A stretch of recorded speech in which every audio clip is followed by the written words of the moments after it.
Nuestra serie va a estar basada en lo que fue nuestra lectura bíblica, en ese pasaje solemne, conmovedor, en la respuesta de Cristo Jesús a los que le preguntaron: ¿qué son esas heridas en tus manos? Y hemos sido inspirados por la respuesta del Señor Jesús a aquellos que le preguntaron. Jesús les respondió: son las heridas con las que fui herido en la casa de mis amigos. El profeta Zacarías profetizó 5 siglos antes de la venida del Mesías a esta tierra. Y el profeta Zacarías fue levantado por Dios en un tiempo difícil para el pueblo judío. El pueblo judío estaba regresando del cautiverio babilónico. Estaba volviendo a su tierra. Habían pasado por más de 70 años lejos de su patria.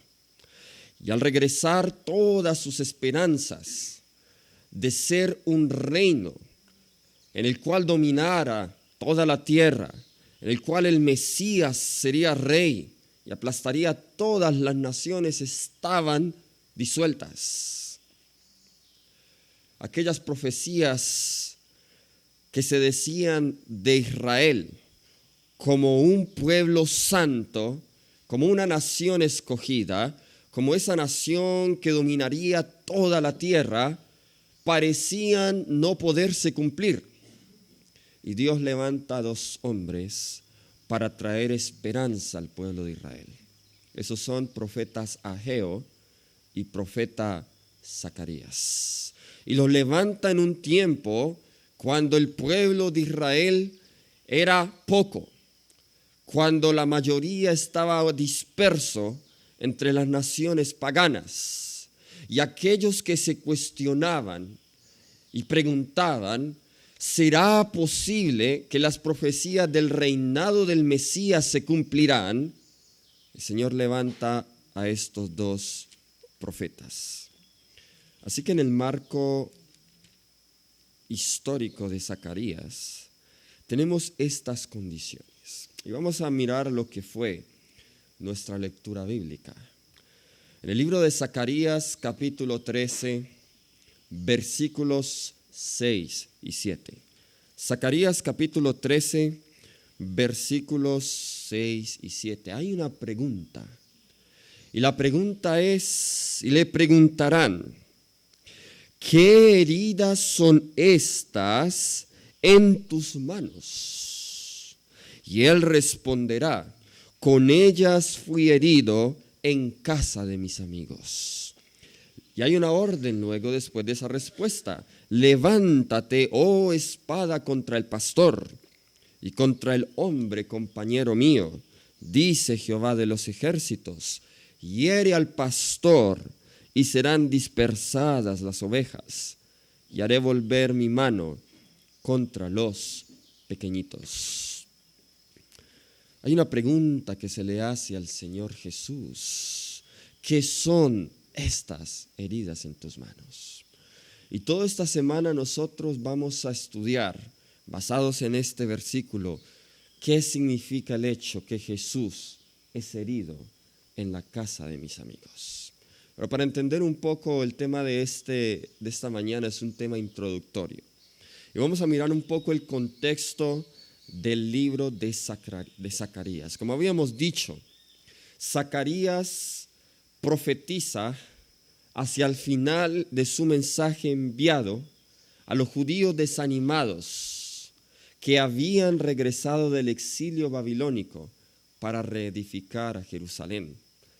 Recuerden que el templo había sido destruido, la ciudad había sido destruida, y Zacarías en ese contexto es levantado para profetizar. Y el libro de Zacarías está dividido en 3 partes principales. La primera sección cubre los capítulos del 1 al 6. Y hay 8 visiones apocalípticas. Mucho de este vocabulario en estas 8 visiones se vuelve a repetir en el libro de Apocalipsis. Por ejemplo, tenemos los 4 jinetes, eso lo vemos en los sellos. Tenemos también el sellamiento. Tenemos aquí un rollo que va volando.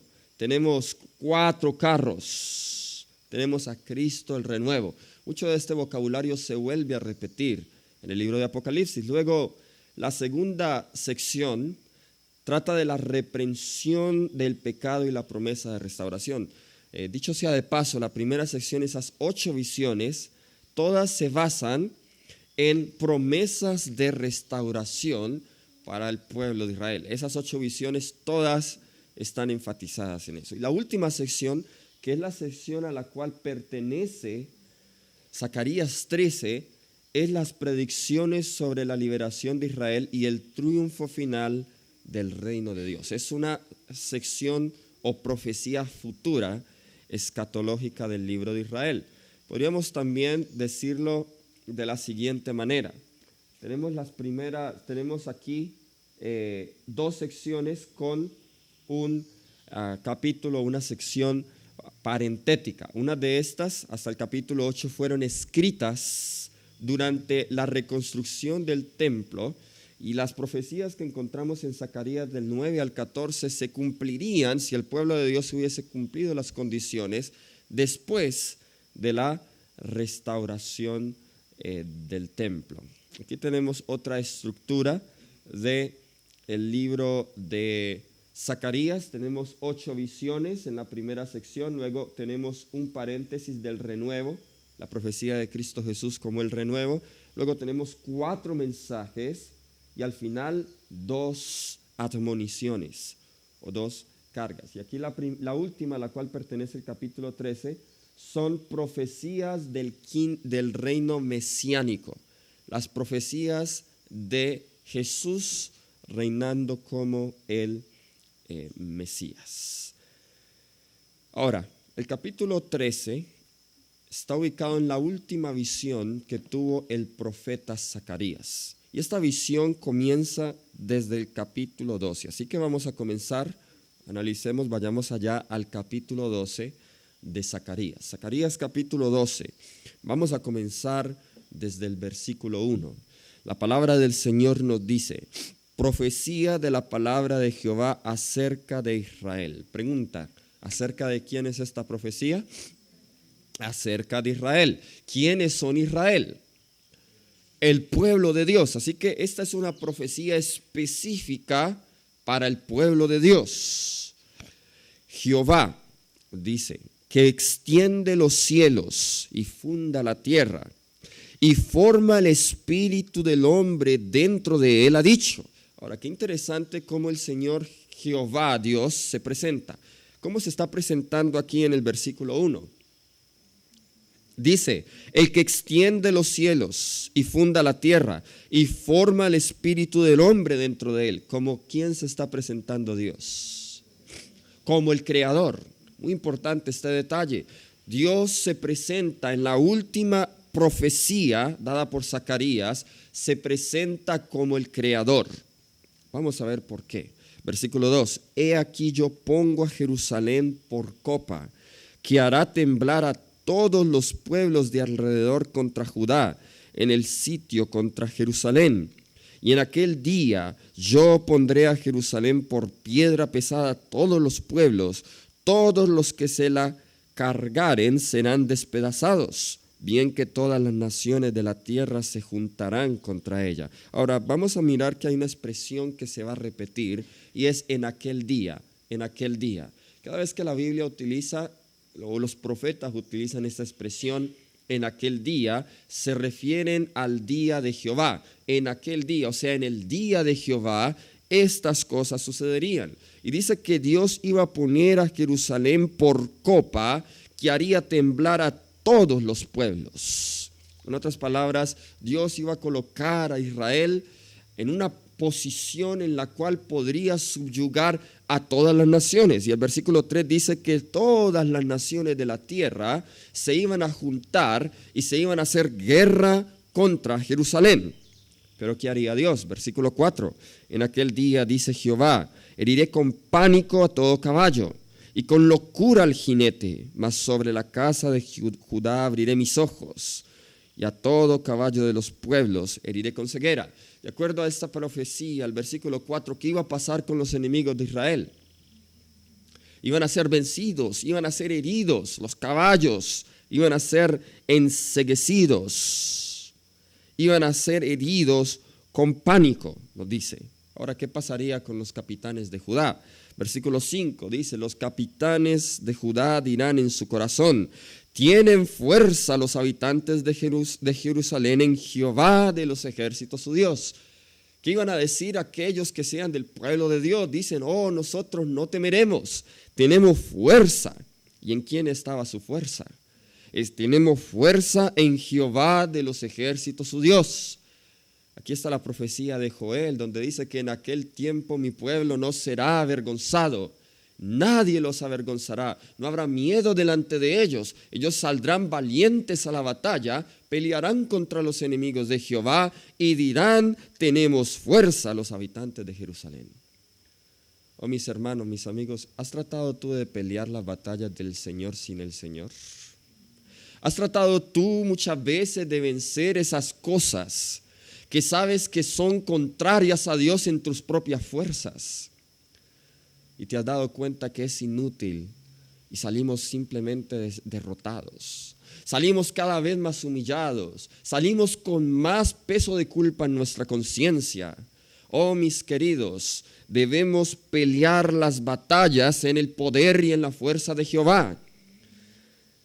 Tenemos que decir, como dirá esta iglesia triunfante, tenemos fuerza en Jehová de los ejércitos, en Dios.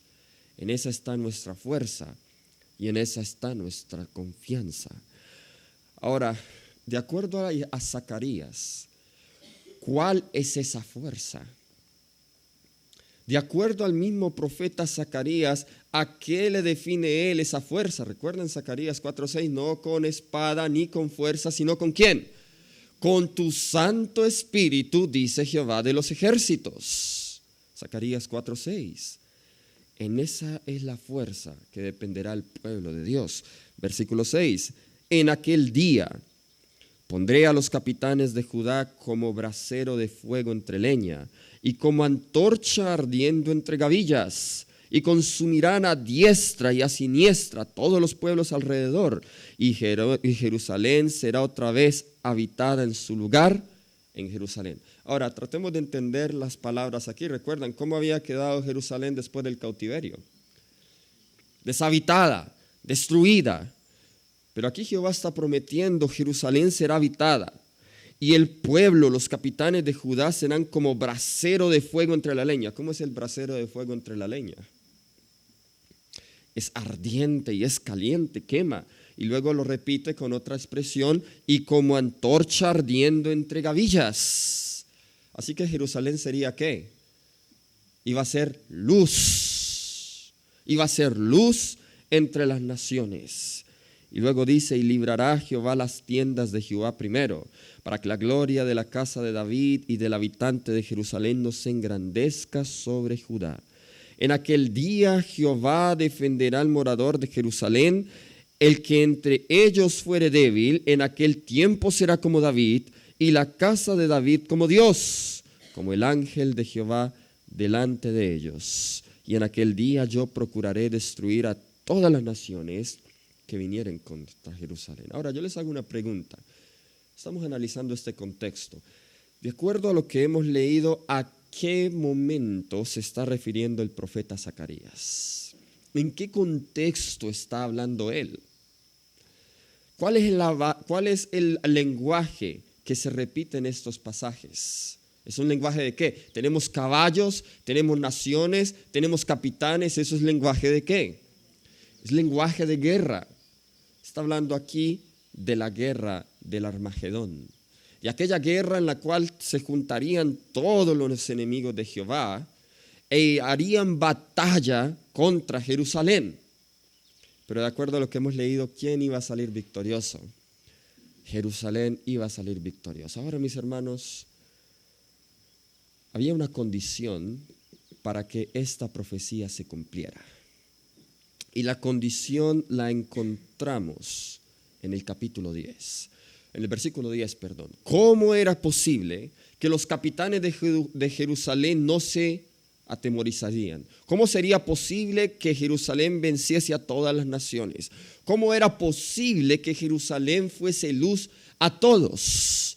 Versículo 10 dice, y derramaré sobre la casa de David y sobre los moradores de Jerusalén espíritu de gracia y de oración. ¿Qué era lo que Dios iba a hacer para que Jerusalén fuese esa nación grande y poderosa? Había algo que debía ocurrir en Jerusalén, y era ¿qué?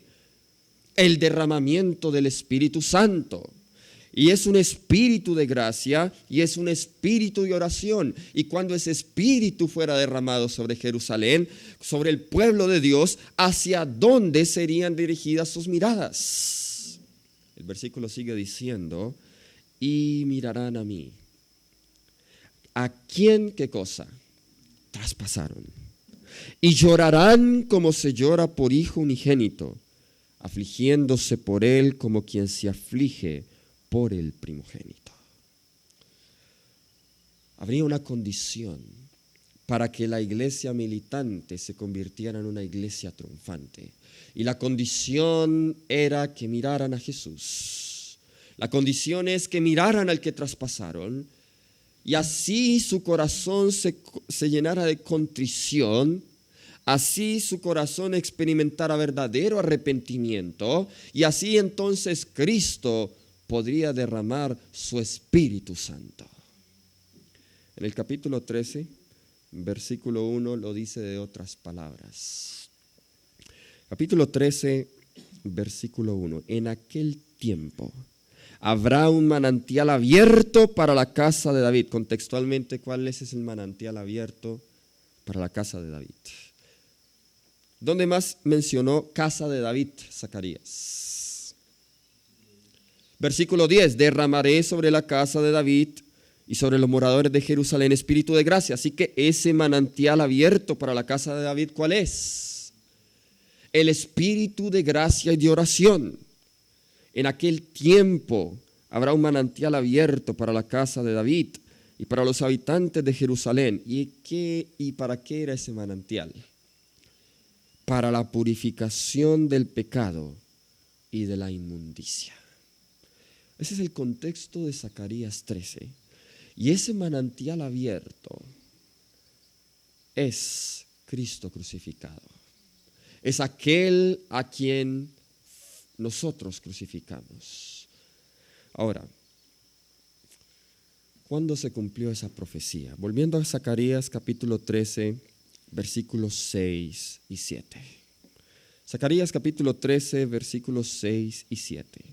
Le preguntarán, ¿qué heridas son estas en tus manos? Y él responderá, con ellas fui herido en casa de mis amigos. Esa profecía tuvo cumplimiento en los sufrimientos de Cristo Jesús. Ahora, ese es su cumplimiento parcial. Toda esta semana vamos a ver los varios cumplimientos que tiene esta profecía. Y si nosotros vamos a Mateo capítulo 26, vayamos al libro de Mateo capítulo 26. Mateo capítulo 26, vamos a leer el versículo 31. Mateo capítulo 26, versículo 31.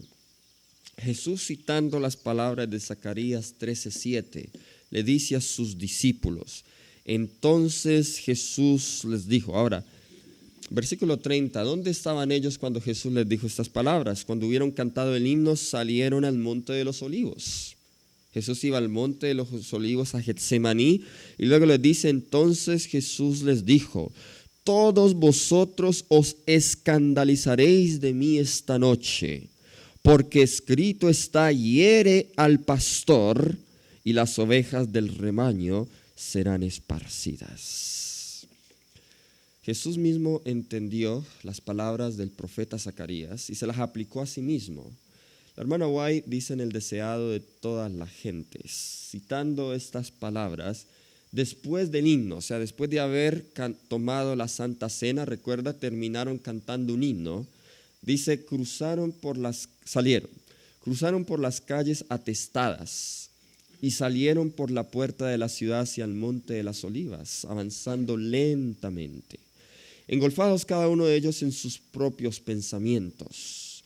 Cuando empezaban a descender hacia el monte, Jesús dijo en un tono de la más profunda tristeza: todos vosotros seráis escandalizados en mí esta noche, porque está escrito, heriré al pastor y las ovejas de la manada serán dispersas.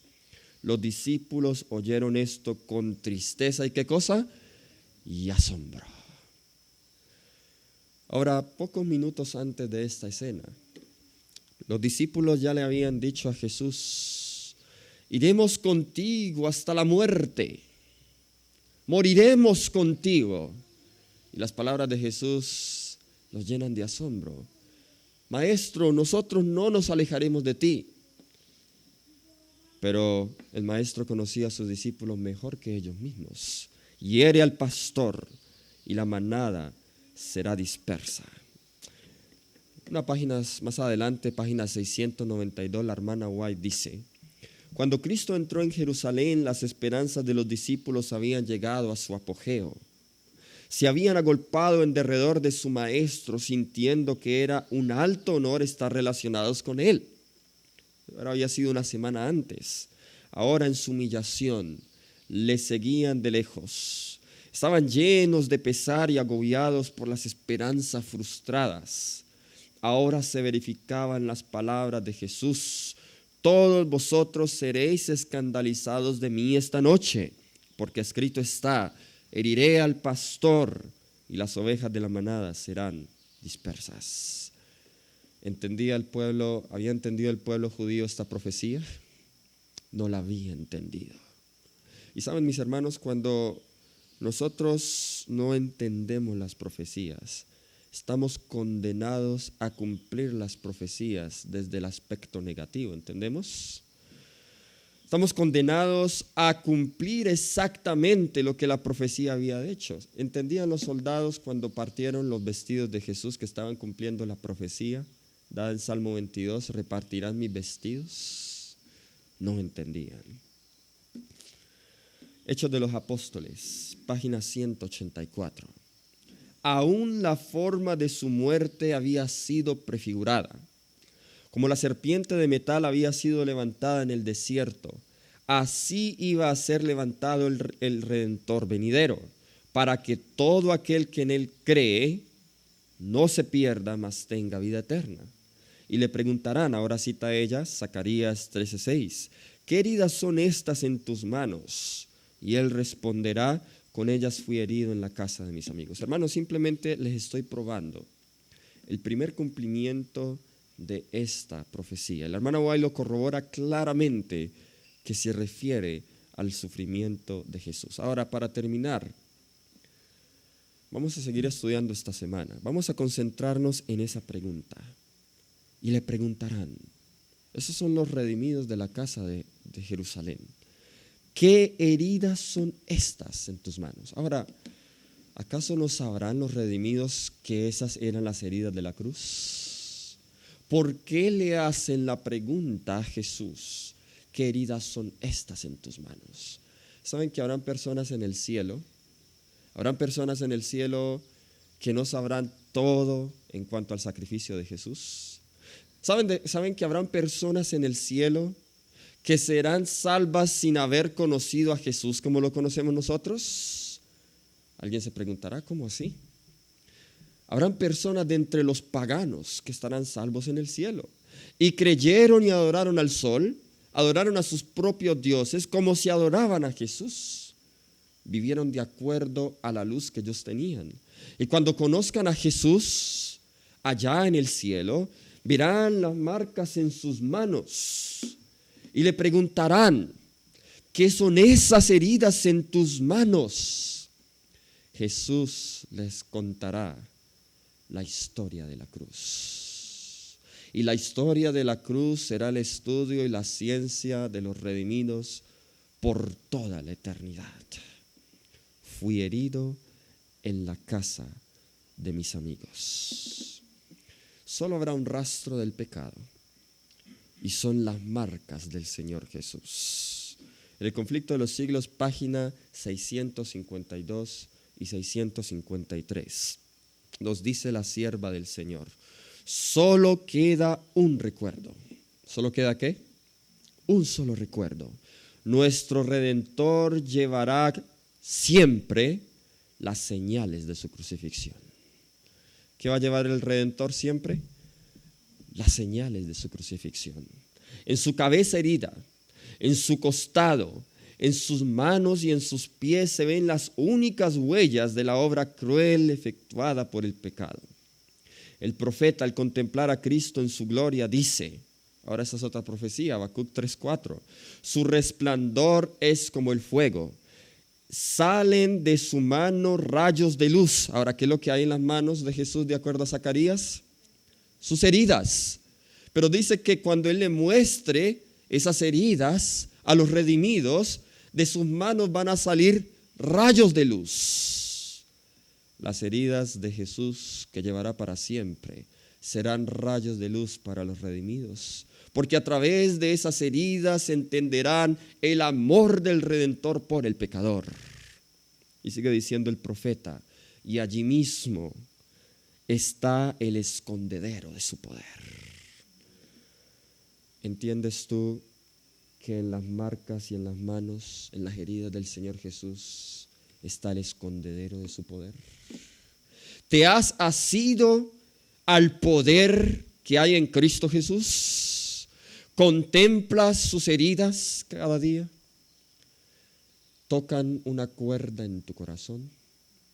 Ahora, en este momento, al hablar de estas cosas, yo no sé a ustedes, a mí mi corazón se conmueve. Cuando yo la primera vez leí Zacarías 13, versículos 6 y 7, yo no lo entendí. Y mi corazón se conmovió de una manera sobrenatural. Yo no sé si su corazón está tan insensible al amor de Cristo, que cuando hablamos de estas cosas se nos pasa por encima de la cabeza. Si tu corazón, si esto no toca una cuerda en tu corazón, es porque, mi hermano, déjame decírtelo, estás muerto en delitos y pecados. La cruz de Cristo no tiene un efecto en tu corazón frío, adormecido y vendido al pecado. No tiene un efecto, mi querido, no tiene un efecto. ¿Está esto tocando una cuerda en tu corazón? ¿O simplemente lo dices como lo dice el mundo evangélico y cristiano? Oh, sí, el Señor Jesús fue crucificado en la cruz. Y vemos la película de la pasión de Cristo y lloramos. Y al ratico estamos otra vez en nuestra vida pasada y nuestra vana manera de vivir. Esa será la ciencia de los redimidos. Voy concluyendo. En sus manos y su costado heridos, de donde manó la corriente purpurina que reconcilió al hombre con Dios, allí está la gloria del Salvador. Allí mismo está el escondedero de su poder. Poderoso para salvar por el sacrificio de la redención, fue por consiguiente fuerte para ejecutar la justicia para con aquellos que despreciaron la misericordia de Dios. Y las marcas de su humillación son su mayor honor, amén. A través de las edades eternas, las llagas del Calvario proclamarán su alabanza y declararán su poder. Oh, hermoso pensamiento, mis hermanos. ¿Saben? Cierro con este versículo, Isaías 49, versículo 14 al 16. Cada vez que Jesús ve sus manos, Él te ve a ti y a mí en sus manos. Cada vez que Jesús ve sus manos, ve a Arnold allí. Y cada vez que Arnold peca, abre las heridas de las manos que hay en Jesús. Isaías 49, versículos 14 al 16. Pero Sión dijo, me dejó Jehová y el Señor se olvidó de mí. Luego hace una pregunta, ¿se olvidará la mujer de lo que dio a luz para dejar de compadecerse del hijo de su vientre? Ruth, ¿y te olvidarás tú de tus hijos? Y si la madre no se olvida de sus hijos, Dice Jehová, Brandon, aunque olvide de ella, yo nunca me olvidaré de ti. Y luego da la promesa por la cual Él nunca se olvida de nosotros. Y da la evidencia por la cual nunca se olvida de nosotros. He aquí, ¿qué cosa? En las palmas de las manos te tengo esculpida. Delante de mí están siempre tus muros. Oh, en las manos de Jesús, en las palmas de sus manos, Él nos tiene esculpidos. Nunca se olvidará de nosotros. Pero cuando lo decepcionamos, cuando pecamos, abrimos las heridas y las llagas que están en las manos del Señor Jesús. Herimos a Jesús en la casa de sus amigos. Somos conscientes que aún hoy por hoy estamos hiriendo a Jesús en la casa de sus amigos. Jesús no es herido en la casa del extraño, ¿ok? Él no es herido en la casa del mundano, aunque eso le causa dolor. Pero lo que le causa más dolor a Jesús es la transgresión, el pecado, la deslealtad de aquellos que profesan ser hijos suyos. Y por eso es herido en la casa de sus amigos. ¿Es posible que tú digas que Jesús es tu amigo y lo estás hiriendo? ¿Estamos hiriendo a Jesús? Quiera Dios que al meditar hoy, en esta semana, en estos temas, podamos ser llevados a experimentar un verdadero arrepentimiento. Porque vamos a terminar esto en la semana con la lluvia tardía. Y hay una condición, el arrepentimiento. Y el arrepentimiento verdadero solo se logra cuando miramos la cruz, cuando miramos la enormidad de nuestro pecado y el dolor que le causó a Cristo Jesús. Que el Señor les bendiga.